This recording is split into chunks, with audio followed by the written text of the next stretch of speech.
Namaste, everyone. I welcome you all to today's Yes Talk titled Awakening from Within, the Future of Education. Our guest speaker today is Mr. Darshan Bhat. I would like to share a quick introduction for him.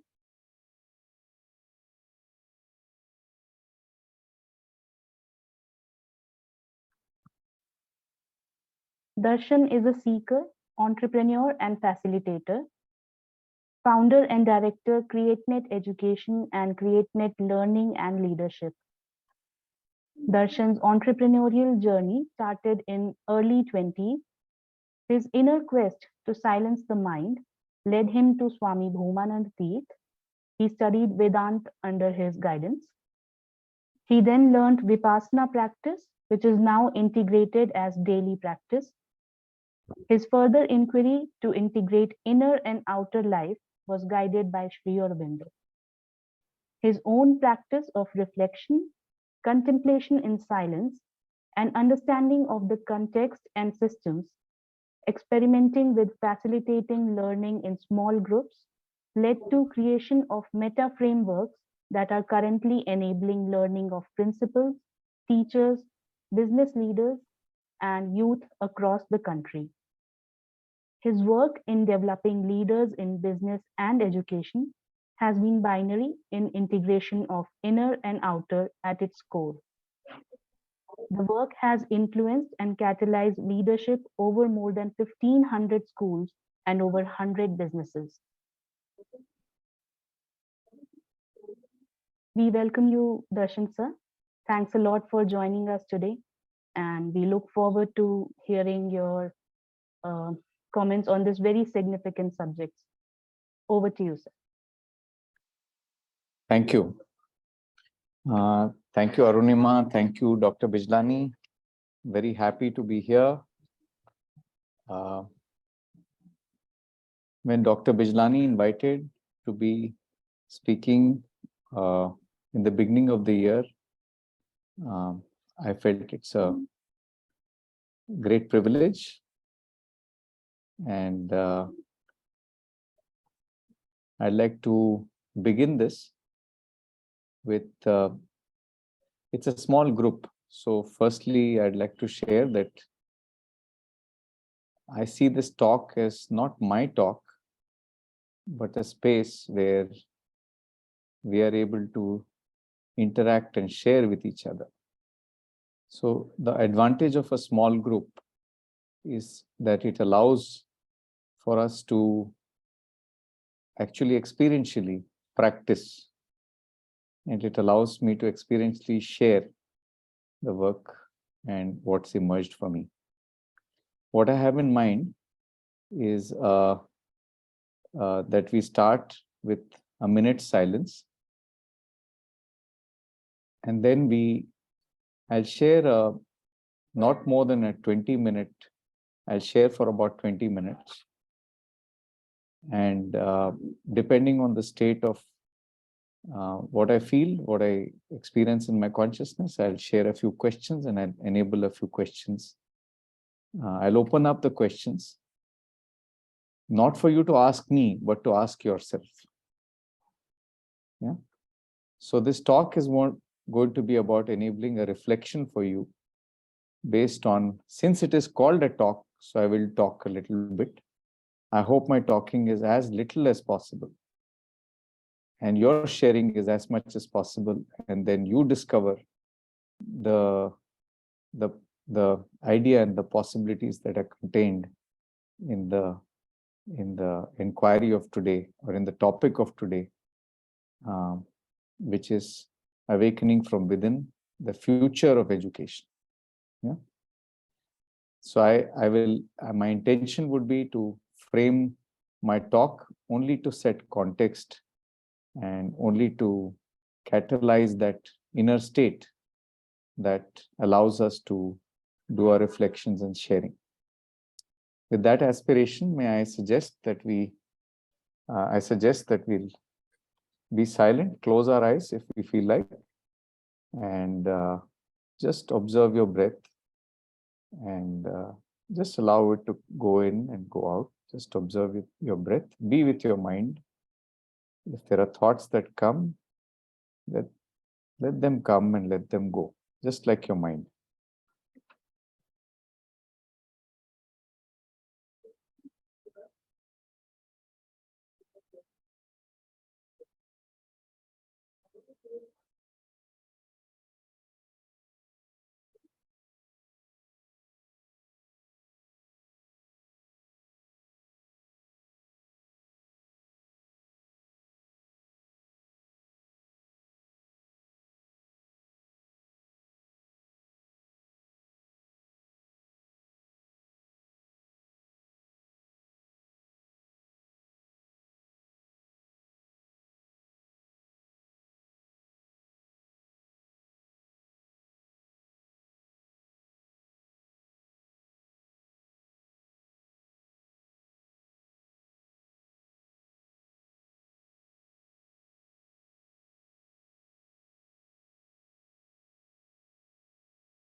So shall we begin? Talk. So may I have the pleasure of seeing all of you? If you could switch on your videos, that will be very nice.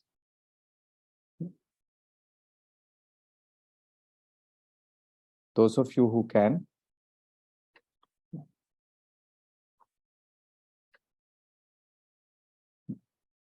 So I'll start my talk with giving some context from which will my own context, and then the context of uh, what we have as education, both in our country and in the world. And in my sharing, I'm sure you will connect to something that you would experience yourself. And then I'll slowly build up that context. And from my own experiences, I'll bring about some highlights of the topic of the day. So, like all of you, I went to school. Like all of you, I went to college. My parents decided to send me to a so-called good school. And then I went to a so-called good college. I studied business, I studied fashion management, I studied international business. Then I started working. I was with Tata's for about 2 years.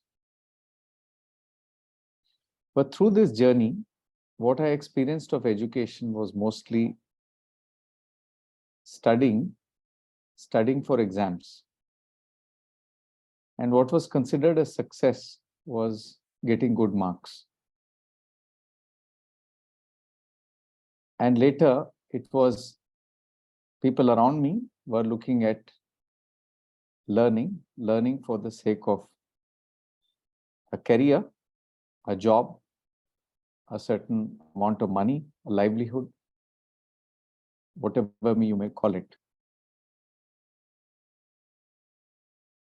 But in all these years,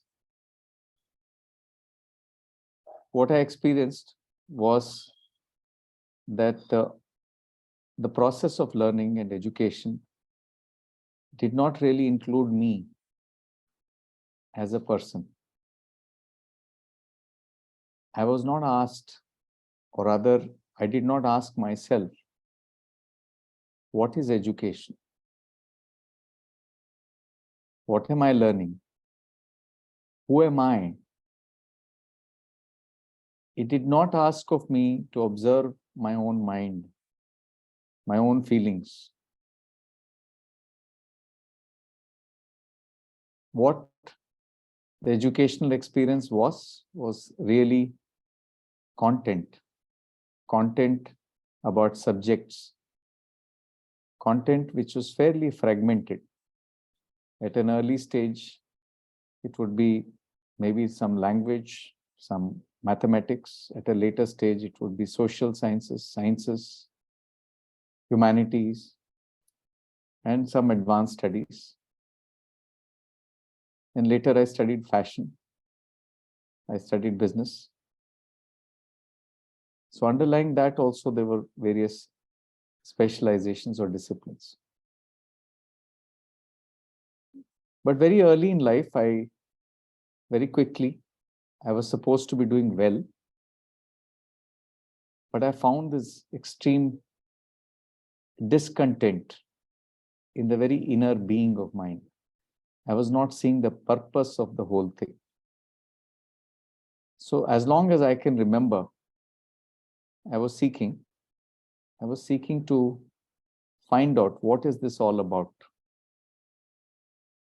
I was seeking to find out about myself, about the world, about the nature, about just finding my place. I was trying to, later on, as life went by, I sought myself in the work I did or in the relationships I had. But it did not include knowing myself, knowing my own mind. So at a point of time in my early 20s, it just didn't work at all.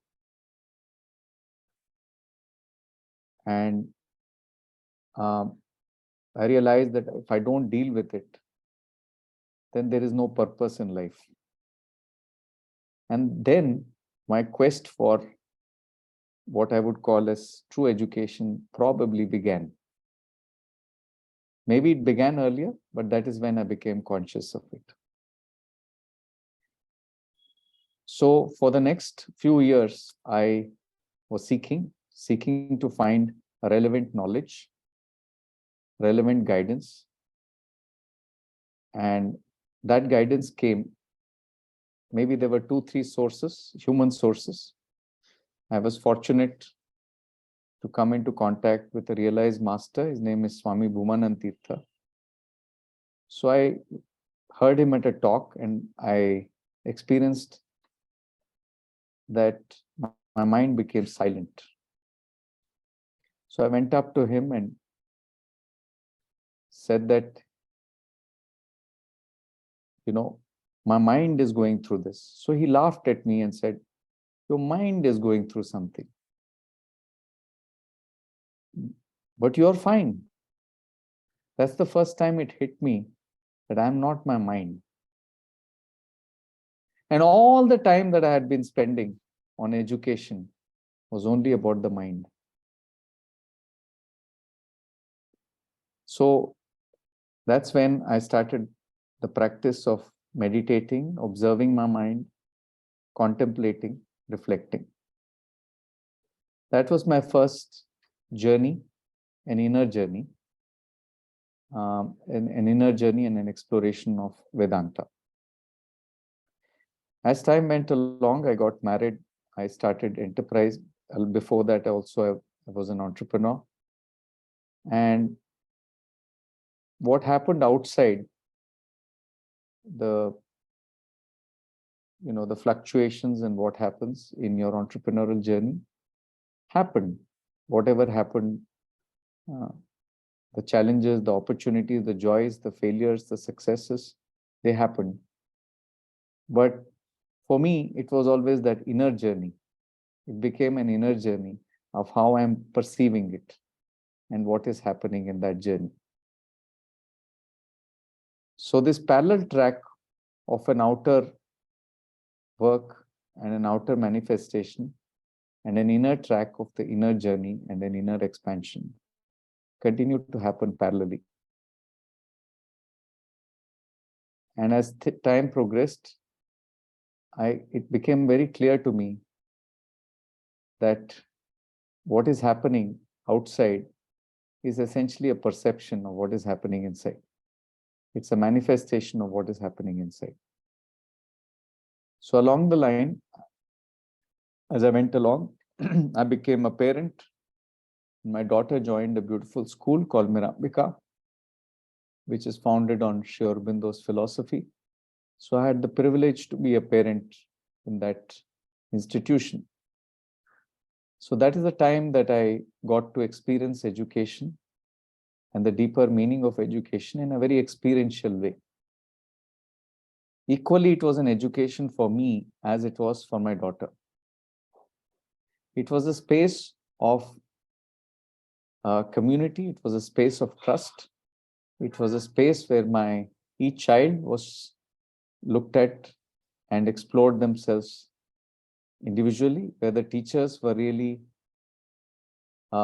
paying a lot of attention, providing a lot of love and belief and a space. And children were learning with each other from the environment and with the teachers being there as diyas, didis and bhaiyas, the diyas, the guides, the facilitators. So somewhere along the line, a little later in life, again, I had this deeper, perhaps at a time when my business was doing very well, I had this inner calling again that what am I doing in life? And then again, it was unbearable. And then I stepped out of a full-time entrepreneurial role to seek out again a quest for uh, understanding purpose, creating meaning, understanding life. I was close to 40 at that time. And that's the time before that, while I was doing my entrepreneurial journey, I had been associated with enabling learning for working people with my earlier college. So I used to run a program for people who are working. So I did have an experience and I discovered an active interest in education. I will not dwell too much on it because that's not connected with the topic. So around this time, I looked out and said, what is that kind of education that I'm seeking? And I tried to look at spaces where I can find it. What I was really seeking was a place where people like me who were leading organizations could learn to integrate their life. They could learn to integrate their inner and outer. I did not find such a space. So I thought that that's an opportunity. And therefore I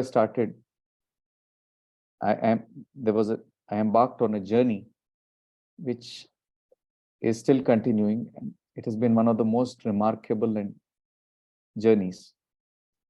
So I invited a group of, I think about 8 or 10 entrepreneurs to come together. And the idea was that rather than teaching something, asking questions. So I experimented and with this small group of people, and it became a program for people who are owning and managing businesses. I called it the Owner Manager Program. It was basically a program that asked questions, and we met together week after week for about a year. So I did 6 such batches and worked with maybe about 40 or 50 such entrepreneurs, and clearly realized that when an entrepreneur becomes more self-aware,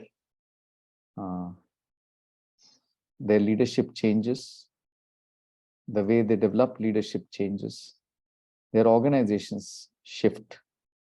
So I started seeing the, the impact, the ripple effect of what leadership can do. So about 10 years back, parallelly to this endeavor, there was inner calling in me to contribute to how education happens to children who had less access. That's where I started volunteering my time, and I offered to facilitate a group of government school principals in the state of Delhi. And it was a volunteer-driven initiative. So the principals also voluntarily came. And it went on the same approach of listening, asking questions, enable them to construct their own knowledge contextually. And that started. That journey continues to date. From 10 schools, they found it very, very effective. So they wanted to take it further. It got noticed by one of the educational administrators. So they said that can it be taken to more schools? So she said, sure, but we don't have you need to provide the funding for it. So we said, we don't have funding. So we said, okay, what do we do about it? So we looked at the educators themselves. Some of them volunteered. So that's how the journey started. And that I enabled them to learn how to facilitate, which is basically to listen, ask questions, get participants to synthesize for themselves. Again, we created a framework, a curriculum of questions, curated relevant,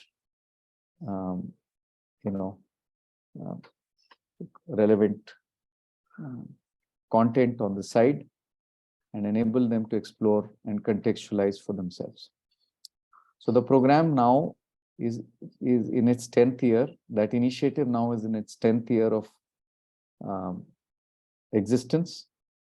It has spread to over 1,500 schools. It is led from the leaders within. Yeah. Very importantly, it is not about content. It is really about contextualizing. It is about them to discover themselves. Interestingly, we did a research about 3 years back. An external party did the research. We actually commissioned it. And the biggest learning that came out was that across a 8-year horizon, what they were saying is that one of the biggest shifts is that they're looking at their own agency shifting, their own beliefs, their own being. We started using the word being. So their own self-awareness shifted. Yeah. Their behaviors and how they dealt with their teachers started shifting. Yeah. This work was very quietly done, and it is quietly being done even to date. One of the prime learnings here is do whatever is required to be done, but do it without that sense of ego. Yeah. So here it was not me, it was not there were many people who became famous from that program. Yeah. But underlying that was not fame, it was not money, it was not position. Interestingly, I found that the cause of education is best initiated by educators who are really working without a sense of I there, without a sense of ego. So that's a big learning. The work still happens quietly. So that's all I have to share. That it's possible to awaken the idea of education that is there is the idea of what is missing in education is the idea of people to reflect for themselves, to construct their own knowledge, to connect for themselves, to create for themselves. Yeah. What is missing in education today is silence. what we started with. What is missing inside in education today is reflection. Reflection that requires questions to be asked. If you ask the right questions, you'll find that people have the answers within them. This is my repeated experience. This is our repeated experience. Yeah. So what does an educator really provide? What does a leader really provide? Yeah. Leaders really provide that space of trust, that belief, that hope, a vision. They provide the questions, they facilitate. Yeah. So we are living in extraordinary times where there's a lot of change. Yeah. If you look at the last 25 years, or rather the last, it's only in 1988 that the worldwide, the HTTP protocol got created. And it's only 25 years, not even 30 years since it's really grown. We have seen disruptive movements onto the availability of information. We're living in a world where so much is available, so many changes are happening. The technology has progressed so rapidly, so much of information, so much of curated knowledge, easily available. And yet, we have a scarcity of education. We need to ask ourselves, what is education? What is the purpose of education? It is these kind of questions that require to be asked. Yeah. So what I am proposing is that the education of future, the future in which there is, one thing is for sure, that there will be a lot of change on account of technology, change on account of the technological changes, on account of climate. They're very disruptive. These are creating an extraordinary challenge to our attentions. Yeah, it is in these times that we need to look at education from within, to discover that for ourselves, to discover our attention, to choose what we actively engage in, and to work in small groups, small teams, where there's an authentic feedback loop, which requires trust. Yeah. So it's a time for us to reimagine a future, reimagine a future which is actually, interestingly, built on the foundation which has been envisaged by some of the great, sages, philosophers from India. On this, whatever I have learned, I cannot go beyond maybe 3-4 philosophies, and they're all interrelated. And I'd like to draw the attention to those 3-4 philosophies. And since this talk is organized by Dr. Bijlani, with deep gratitude, I'd like to share. I mean, all of you may be knowing Sri Aurobindo's work because of these talks. Sri Aurobindo's 3 principles. First, nothing can be taught what is not already known from within. So this points towards the fact that it's already known within. So our role is to really catalyze that and awaken that, for that to be discovered.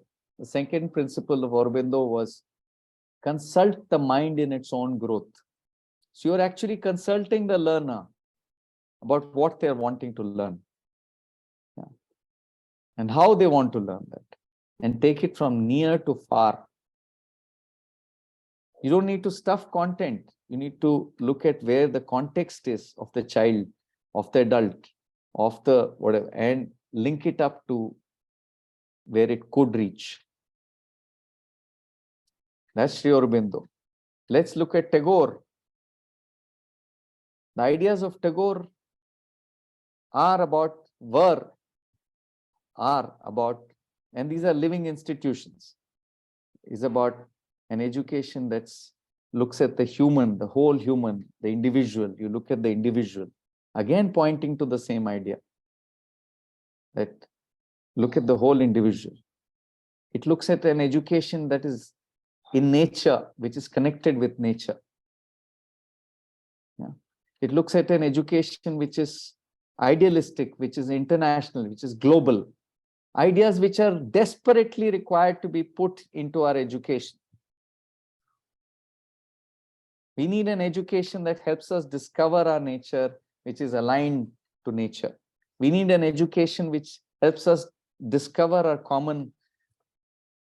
our common destiny as global citizens. We need to look at it interconnected. Everything is interconnected. It is only when we look at it in this way, an integrated education, which integrates the inner and outer, the part and the whole, that we can call it an education of the future. And the third philosopher whom I'd like to point out here is Krishnamurti, who's again founded schools which are living institutions, which are there, which are practicing with all their faults, but they're there. We can learn. Again, the same fundamental ideas are present in that. Getting that learning to come from within, self-observation, questioning. The idea of integrating both science and religion, science and spirituality to be looked at together.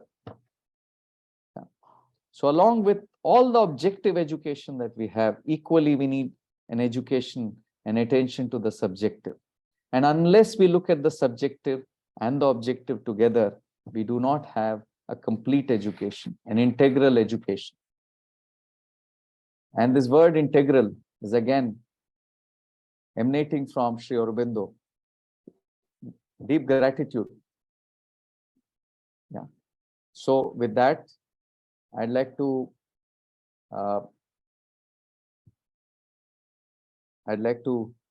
conclude my talk. Not conclude my talk, but open my talk with some questions. May I? You can take off my face and we could see others. Yeah.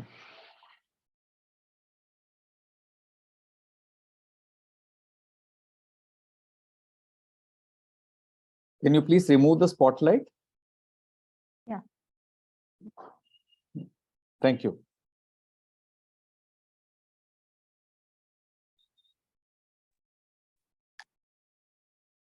So can you hear me now? Yes, yes, I can. Well, you made a very interesting talk on the attitude or approach towards education. Now the government is talking about a new education policy. Do you feel that some of your findings from your actual experiences could be integrated into the new education policy, and whether it will be done?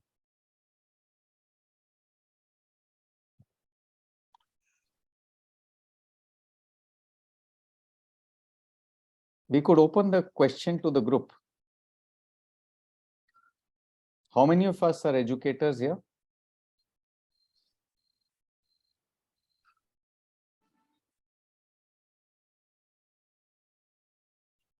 Okay, so how many of us know the policy from India?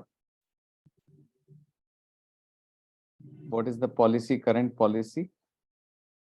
The stated policy. Okay. Is this question, should I answer this question or should I ask some more questions? I'll just take this one question and I'll share what little I understand, but I'd be more interested in something that we can,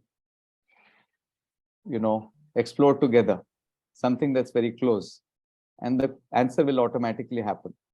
So, sir, may I suggest that my perspective is just one perspective? Yeah. And I would love more perspectives to come. With that approach, I'd like to share something. May I? Yeah, okay. Yeah, okay.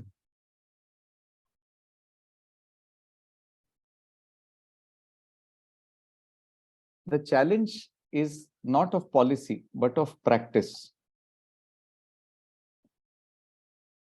So even earlier, we have had good policy. But when it comes to actually putting it into practice, understanding it, It requires educators. It requires an approach which is supported by the systems. It is supported by the operating environment. It is supported by the identity of teachers, the identity of principals. Yeah, equally the identity of educators, equally how society looks at educators. So it is a well-intentioned policy. Can it be integrated? Absolutely.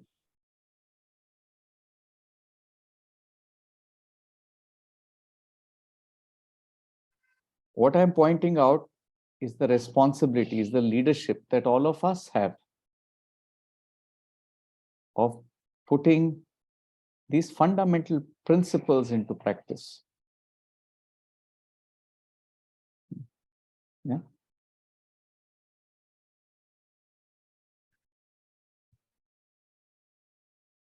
Yes, evidently there is a dearth of appropriate type of educators that you define. That is one of the challenges. And therefore, it's one of the opportunities.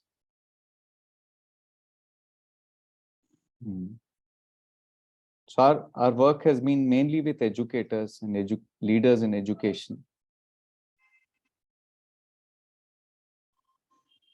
And can it be done? Yes, it can be done. Are there approaches for this? Yes, there are. But it will be good if we see it at the level of the school. It will be good if we see it at the level of the class. It will be good if we see it at the level of the college, the leadership in the college, in the school, in the workplace. And then the problems start becoming more, not problems, the opportunity is more contextual. Not just schools and colleges, in families.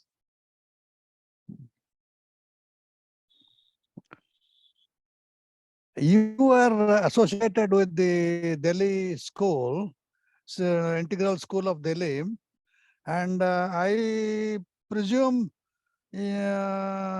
some of the principles that you expound are in practice there in a great way. I'm not sure of that, but to the extent it is there. Till the principal or the teachers practice, to that extent it is there. But the languaging is there. The awareness is there among the educational leaders in the government schools. The practice Yeah. the practice is definitely there. But to say that, I think we are just at a very preliminary stage, in my opinion.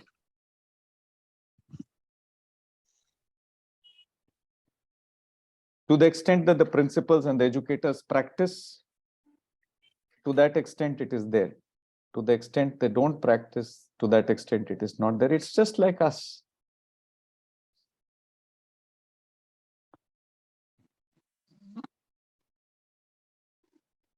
I think we have to approach it with openness and with, we have to create spaces of trust.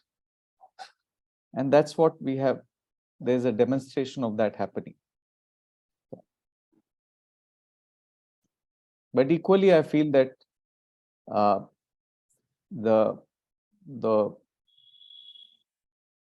it's very, very early stage.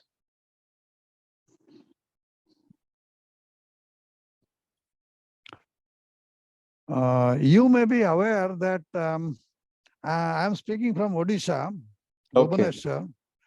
You may be aware that following the teachings of the mother on the subject of integral education, the local government has encouraged a separate group to operate or conduct or manage about 600 integral schools, Sri Aurobindo integral schools around the state at different state districts.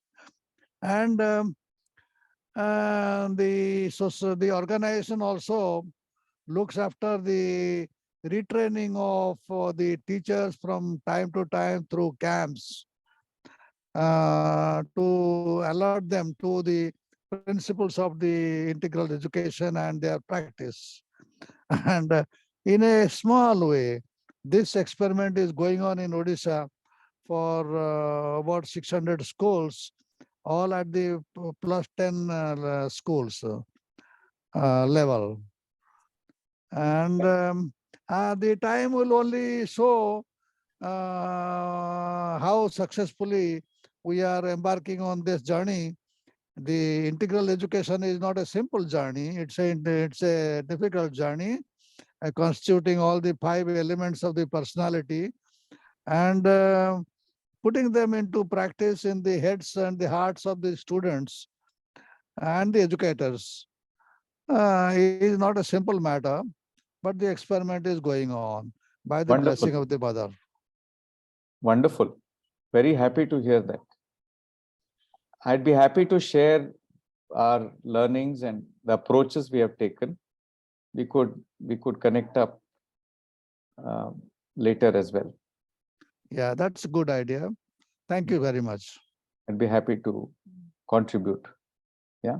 Yeah, So okay. there are a few elements, since you are involved and interested in education. There are a few elements that you may look at. What we have found to be useful is that you have continuity. You have the same group which is continuously meeting. Yes. And that meeting is led by a facilitator who is asking questions and listening and enabling people to construct their own knowledge. So we work only with principals and teacher educators. So that approach seems to be working.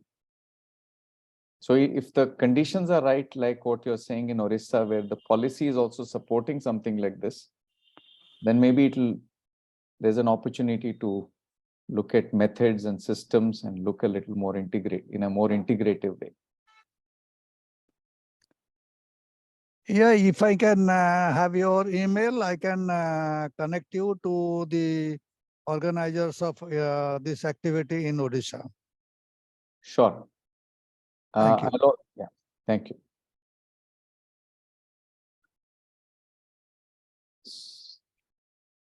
So I don't see anybody else asking a question.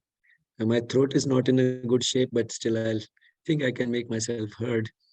As you said in the beginning, education still continues to be primarily about uh, studying for exams, getting marks, and getting good employment. Um, I sometimes felt that the type of approach that you have contradicts those aims. So, can you explain how, in spite of this contradiction, your program has been so popular? Starting with 10 schools, now you are doing it in 1,500 schools.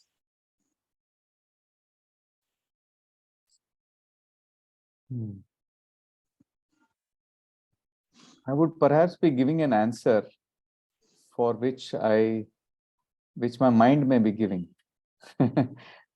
But I'll share whatever comes to me. The reason it is popular is because it is owned by the educators themselves.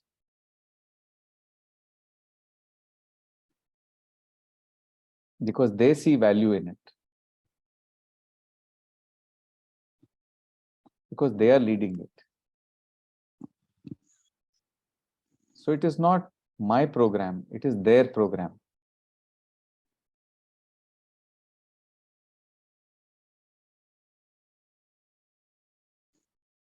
They have, yeah, that's probably the only reason.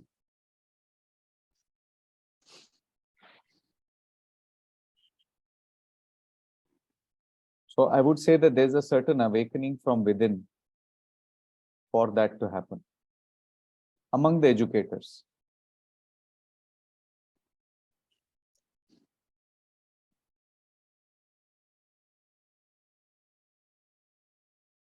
We've seen that in these 1,500 schools, and there is a genuine improvement in the scores in the exams, etc.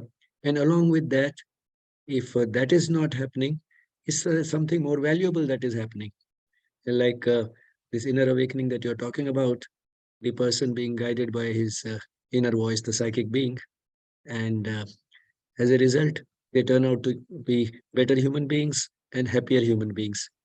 There are any study showing that the outcome it can be measured more in terms of these intangibles rather than in terms of tangibles like the success in the exams or getting good jobs. That's a very good answer. It's a very good question. Uh, our research which we initiated was only with the educators, not really with the children. So even amongst educators, I would say that to say that it is happening with all, it may not be true. To the extent that people practice, to that extent, it seems to work. Yeah. So genuinely, authentically, I cannot say what is that percentage of impact on, and how do you measure something which is subjective? I mean, even something which is subjective, like your awareness. How do you look at awareness? So how do you look at awareness? Maybe there are some changes in behaviors. Maybe you become more open. You become more respecting of other teachers. Maybe you become more respecting of other. So I think it throws up more questions than answers, sir, if I may say so. But I think all I can say is that there is more authenticity that slowly creeps in. But it's the environment is very harsh. The environment is wanting to show that results have happened. So the system does measure outcomes, and they will say that our results have improved. And yes, the state of Delhi would improve and show that we have got better marks. But that's missing the point. Yeah. So I think the systems are not yet advanced enough to even start looking at creating the collective awareness is not there, sir. That is my genuine answer. Yeah, I hope this recording is not it doesn't create problems for me. No, I'm sure it won't. You have not said anything offensive. You just stated the truth. As Suppose I we slide down. Suppose we slide down from the level of the psychic being to the mental development. Again, yeah, the emphasis is on factual recall because that is what gets better marks, etc. yeah. Do So we find that? marks Is there definitely any? improve, but I think Hmm, equally we need to measure attendance. hmm. If you measure Uh, attendance, that means people are coming to school. Maybe that's where hmm. we should start. Mhm. Do people No, like is to there come to any? school? Yes, I think attendance has improved. No, is there any evidence that these students, say, if we follow them up for another next 15, 20, 30 years, do we have amongst this group a greater preservation of the innate curiosity that the child has? And have you been able to develop the abilities, mental abilities like original thinking, creative thinking, critical thinking? And Yes. do they generate more new knowledge than those who went through the conventional system without the type of inputs that you are providing? Sir, all these schools are conventional schools. They're government schools. So I'm not talking about any alternate schools here. Maybe I communicated wrongly. I'm talking about regular government schools. The attempt here is right in the middle of that, to look at that. Even in alternative schools, I don't think there are follow-up studies which will be able to see how much new knowledge the students who graduated from these alternative schools generated as compared to the students from a more conventional school. I don't So these think are we have that conventional type of schools. long-term studies. So our work has been with conventional schools. We've equally worked with unconventional communities. So I have not mentioned about that. We equally work with community schools, after school learning centers, which is done completely voluntarily. Yeah, where people learn to facilitate, and they're going and developing teachers in community schools. We are also developing youth along the same lines where people volunteer. And the framework for the youth is actually looking at the very foundation of education, learning to be, learning to learn, learning to live together, learning to work. So essentially through the same approach. But sir, to answer your question about empirical studies, research, I'd say that it will be more useful if you look at a particular principle and a particular school. As soon as you ask me for particular principles in particular schools, I'd say yes. But if you ask me for the system as a whole, I'll say I don't know. And I'm trying to make a point here.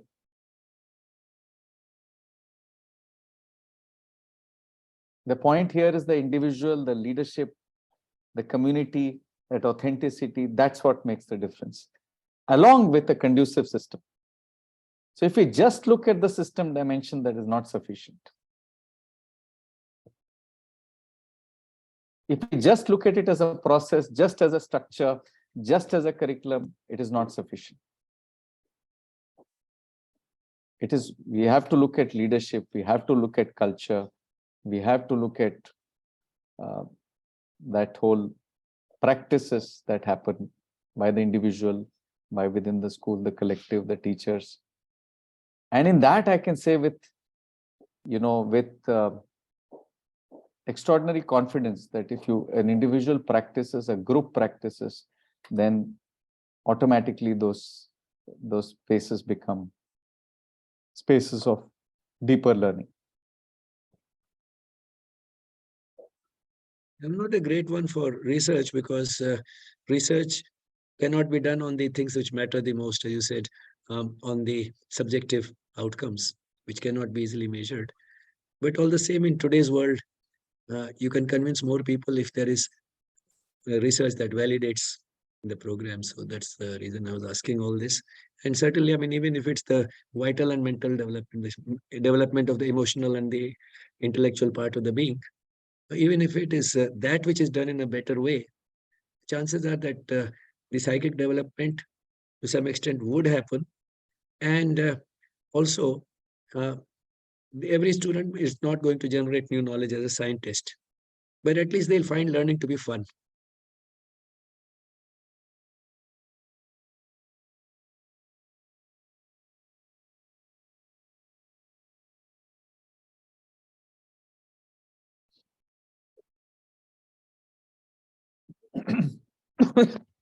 My apologies. I had originally intended this to be a short talk, and I'll leave more questions with you. So first, probably we need to frame how much time we have here. And I think that approach which I was wanting you to experience, perhaps there's not sufficient time.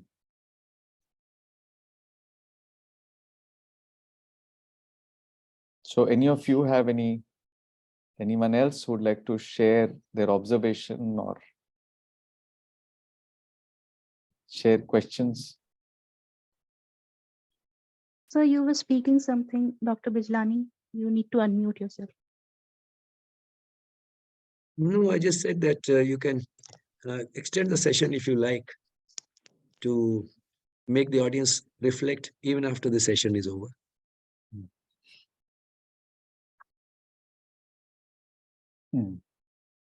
What would you like? If you could put it on the chat.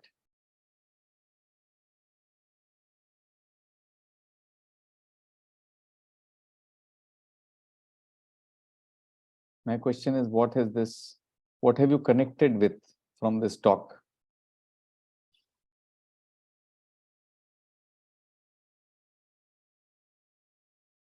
I don't know, maybe you can put this question on the chat for everyone.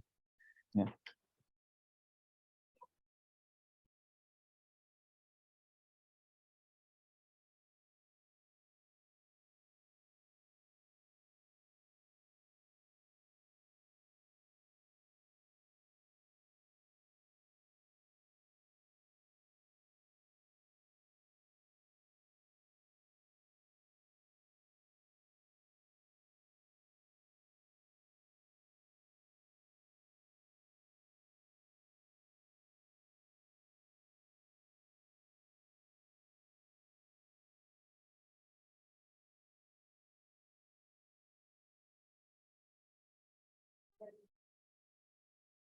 Abhishek, you want to ask something?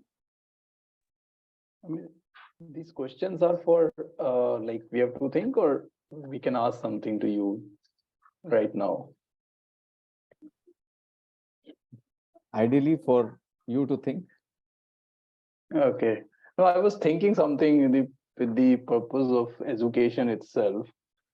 So it is. I have also studied in a different parts, and my feeling is this goes with the society itself. Like society, I'm talking in terms of like how equity has been distributed in a society. So I think very early in any society which we call them today a developed society, except barring few, like most of them were getting educated only to get jobs, right? Even it's in the Western Europe or in America. And later on, I mean, we are going with the same phase, I think, except that we have a large and huge population. So purpose of education depends upon it, what stage of the society it is, and you know the things like that. So I think the curve is not very different from, I mean, I'm talking about modern education. So the curve is not very different from what has happened in the Western society, the purpose of education at some point of time.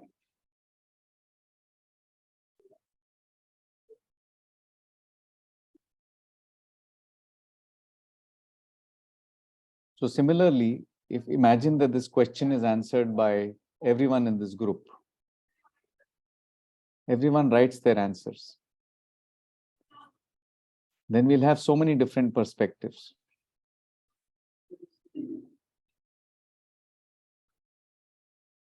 We can actually do it.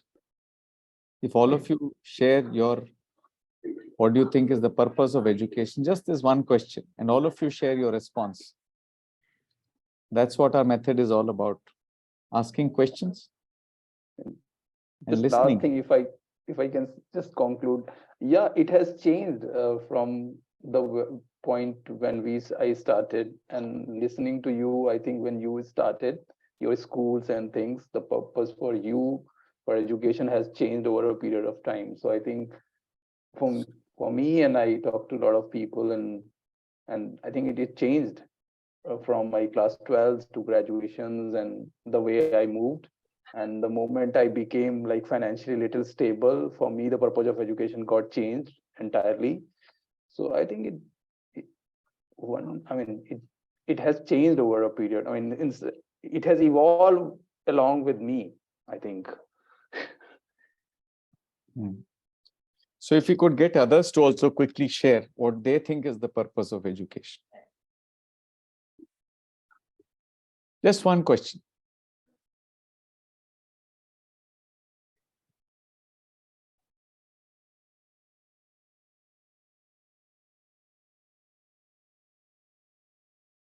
Arun, Regi, Vasudev, Omkar, Fabio.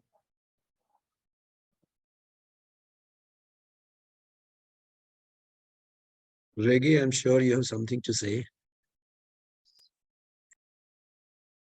Hi, Dr. Fujani.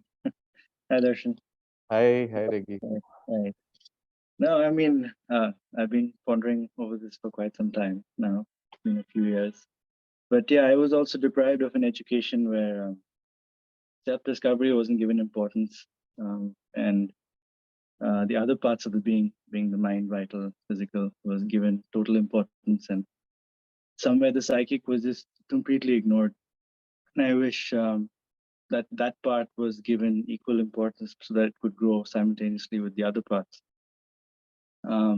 Because it was important to develop that connection within and then kind of see how I fit into the system as a whole. And that was the missing link. And that's still missing because we're still living in a rat race culture. So I feel the future of education truly depends on connecting the psychic, or maybe that should be a subject, psychic education in a conventional format, so that it can converge with the other instruments, with skills and abilities. And if that combines together somehow coherently, then we can have a future where we actually progressing towards our own development along with the collective development. So, and that can only happen when you have the self-discovery and see how you fit into the larger framework, and everybody kind of moves together. That's what was lacking in my childhood as well. So that's what I feel.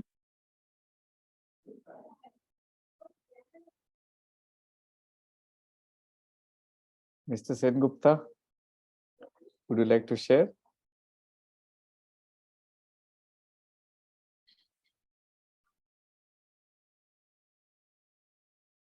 You're on mute.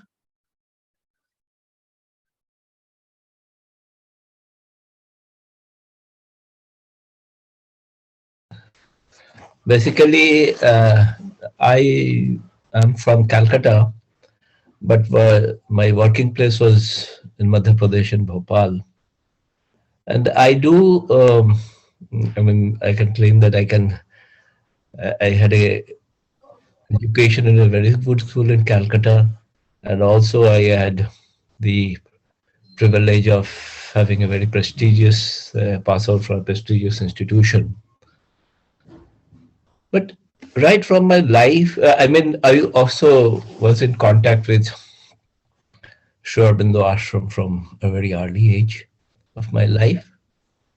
And I, all through my life, I had this place that what is this education which is trying to push us through the uh, getting the marks. And see, all right from my childhood, we have found that the students who have got good marks and all, they are being praised and all. But I find there are so many friends, so many classmates who are not, they were mediocre, but they are, I find that they are such a lovely person. And even then in my locality also, when I used to play games with them and all, I found that they used to have because they knew I'm from a very good schools and they're not from here, but they all had something of a fear, a suspicion, or a not equality sort of mentality. So that is the thing. Even in my working life, I had to face, and that harmony which has been missing, which I found throughout my life.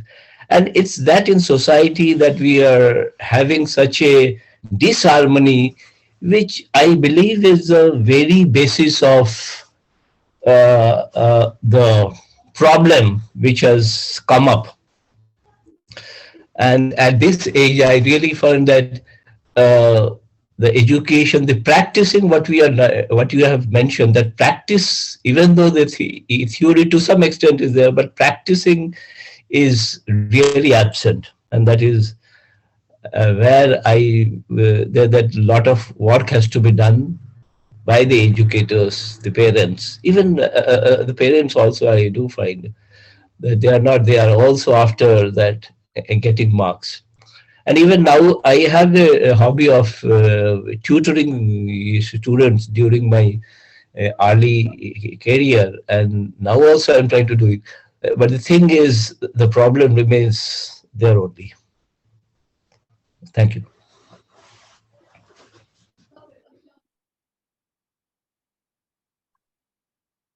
Darshan, it seems none of us has gone through the type of education that equips us for the type of approach that you have used in this talk. So everybody is very reluctant to speak. Or maybe I have not been able to create or rather we have not yet, there is not sufficient space of trust that allows for a sharing. And that's probably the problem of education today. We come to talks, but the answers are within you. I just wanted to add that I wish the onus was more on me to drive my own education, in the sense to discover what I want to learn. And if that was the case, then, and if that onus was on me, then it would be a self-driven inside out experience where I go from the inside to the outside instead of random motivation from the outside, which is more like a force feeding than an innate motivation. So self-driven kind of push was awareness of doing that was more important. Even now, I feel that's the one of the things. So I've taken the liberty of sharing some keywords from 4 great masters: Sri Aurobindo, Tagore, Krishnamurti, Radhakrishna, Gandhi, 5 great masters. So Aurobindo's we talked about, and so I've just called it, it's from within you, but it's the same idea. You cannot teach what's not already within you. You have to consult the mind in its own growth. So for you to do that, you have to be aware of your own mind. Yeah. And it's a progressive unfoldment. Yeah, from near to far. Yeah. So it's very contextual. So Tagore talks about individualism, naturalism, spiritualism, internationalism. That's what we talked about. You can, these are just pointers you can explore yourself. Krishnamurti is total awareness as being essential for a free mind. Right education should accomplish it in a student. The total awareness is what is the purpose of true education. Yeah? Which has 2 movements. One is scientific, as one is inner. He calls it religious, but you can take off the word religion. Radhakrishna, who was the president of our country, and on whose name we actually have the Teachers' Day. Education to be complete must be human. It must include not only the training of the intellect and the refinement of the heart and discipline of, it should not only include the training of the intellect, but the refinement of the heart and the discipline of the spirit. That's his words. Gandhi, as many of you may know, he talked about head, heart, and hand. Yeah, but we are alluding to something beyond the head, heart, and hand. Yeah, yeah. So I think we are living in an extraordinary context, in an extraordinary country, a country that has to awaken itself to its own potential, to its own education.